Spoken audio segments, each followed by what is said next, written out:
Week 8 Post-World War II Economic Order.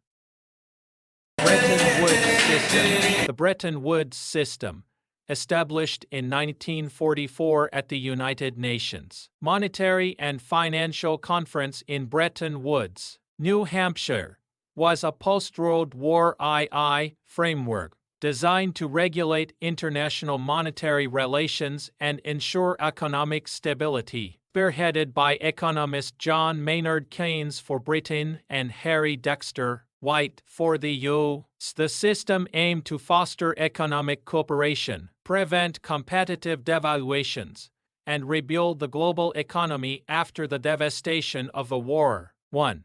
Structure of the Bretton Woods System. At the core of the Bretton Woods system was a fixed exchange rate regime, where currencies were pegged to the U.S.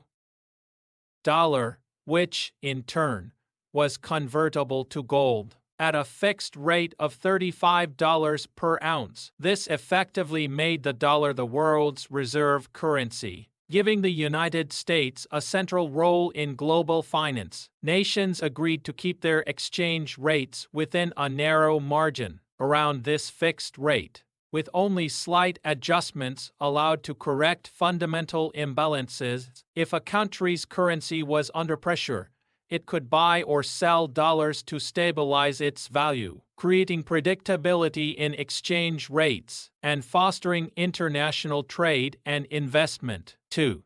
Key institutions. The Bretton Woods system established two major institutions to support economic stability and reconstruction: International Monetary Fund (IMF). The IMF was created to monitor exchange rates, provide short-term financial assistance to countries facing balance of payments issues, and facilitate stable global currency relations. By promoting financial stability, the IMF aimed to prevent the competitive devaluations that had worsened the Great Depression. World Bank, initially the International Bank for Reconstruction and Development. The World Bank was tasked with financing the reconstruction of war-torn European economies and supporting long-term development projects in less developed countries. This focus on development contributed to the growth of emerging markets, particularly in Asia and Latin America. 3. Achievements and challenges. The Bretton Woods system provided a foundation for post-war economic growth, trade expansion, and relative stability from 1944 through the 1960s. However, as the U.S. dollar remained pegged to gold, maintaining this link became challenging due to trade imbalances, inflation, and increasing U.S. government expenditures. Notably during the Vietnam War, the dollar became overvalued, and in 1971, President Nixon suspended the dollar's convertibility to gold, effectively ending the Bretton Woods system. 4. Legacy. The Bretton Woods system left a lasting legacy in the form of the IMF and World Bank, which continue to play vital roles in international finance today. While the fixed exchange rate system ended, Bretton Woods laid the groundwork for ongoing global economic cooperation, emphasizing the importance of stability, multilateralism, and development in the post-war world. The IMF, World Bank, Gold Standard. The International Monetary Fund (IMF), World Bank, and Gold Standard were critical elements in the post-World War II global economic order, introduced to promote international financial stability, development, and cooperation. They emerged from the 1944 Bretton Woods Conference as part of a larger framework designed to prevent the economic chaos that contributed to both the Great Depression and the war. Each entity served a unique purpose, contributing to the foundation of the modern global financial system. 1.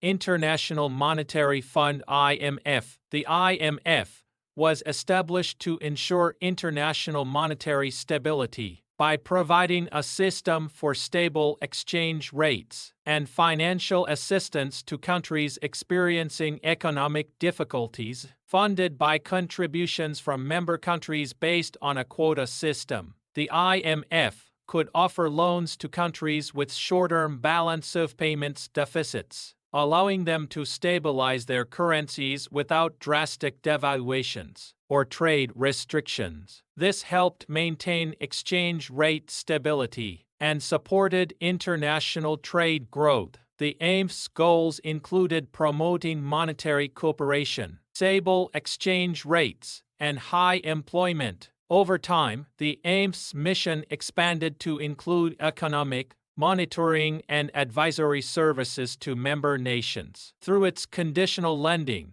the IMF became a key player in global crises, such as the Latin American debt crisis of the 1980s and the Asian financial crisis in the late 1990s. While controversial due to the conditions often attached to its loans, the IMF remains central to financial stability in global markets. 2. World Bank. The World Bank, initially known as the International Bank for Reconstruction and Development (IBRD), focused on post-war reconstruction and long-term development projects initially dedicated to rebuilding war-torn Europe. The World Bank eventually turned its attention to developing countries, financing large infrastructure projects aimed at reducing poverty and fostering sustainable growth. As development needs grew, the World Bank expanded with organizations such as the International Development Association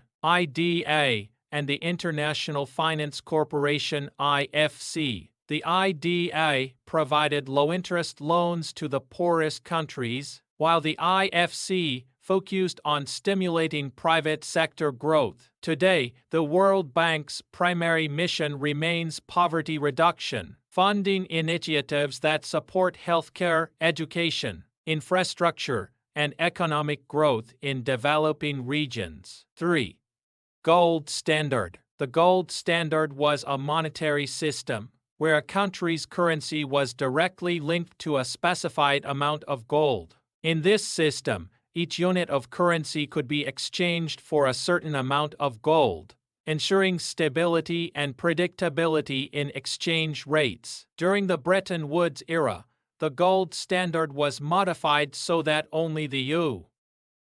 dollar was directly convertible to gold at a fixed rate of $35 per ounce, while other currencies were pegged to the dollar. This arrangement established the dollar as the world's primary reserve currency, ensuring the global economy to economic stability. The gold standard provided a framework for stable international trade and finance, but limited countries' ability to adjust their money supply independently, especially during economic crises. Eventually, the costs of maintaining the dollar-gold link grew unsustainable, and in 1971, President Nixon suspended the dollar's convertibility to gold. This shift ended the gold standard and initiated a system of floating exchange rates that remains in place today. 4.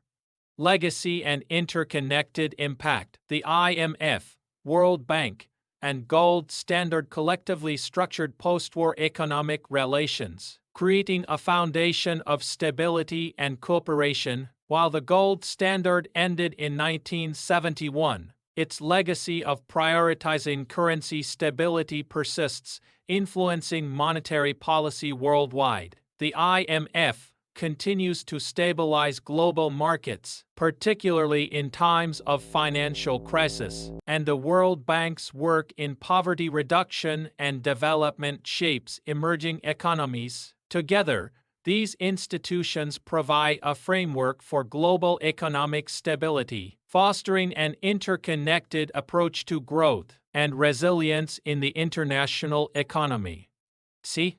Marshall Plan and European economic integration. The Marshall Plan and subsequent European economic integration were crucial to rebuilding Europe after World War II and establishing a foundation for long-term peace and prosperity. Initiated in 1948, the Marshall Plan, formerly known as the European Recovery Program, provided over $13 billion, around $160 billion today, in aid from the United States to Western European nations. This funding supported the reconstruction of war-torn infrastructure, boosted industrial productivity, and stabilized European economies to prevent political instability and curb the influence of communism. The Marshall Plan fostered cooperation among European nations, marking a significant step toward economic integration.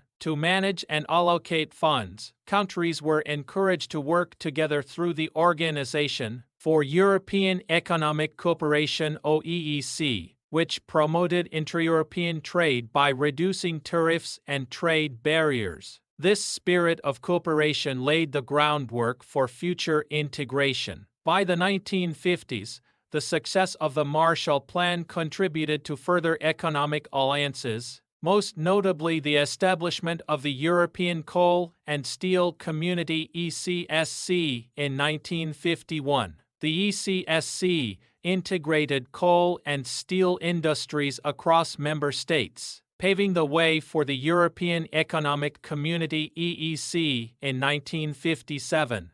These institutions eventually evolved into the European Union (EU), representing a unified economic and political bloc. Thus, the Marshall Plan not only revived Europe, but also catalyzed a cooperative framework, leading to decades of European integration and economic growth.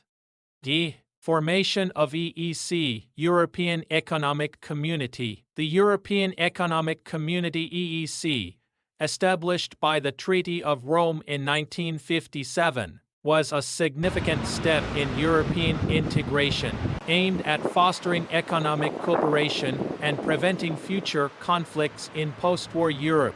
The 6 founding members, Belgium, France, Italy, Luxembourg, the Netherlands, and West Germany, sought to create a common market to enable free movement of goods, services, capital, and labor across borders. This initiative followed the success of the European Coal and Steel Community (ECSC) in 1951, which integrated crucial industries among these nations and demonstrated the potential benefits of economic unity. The EC's goals were ambitious. It sought to reduce tariffs and trade barriers within member states, establish a customs union with a common external tariff, and harmonize economic policies to promote balanced growth. By fostering interdependence, the EEC aimed to create economic stability and strengthen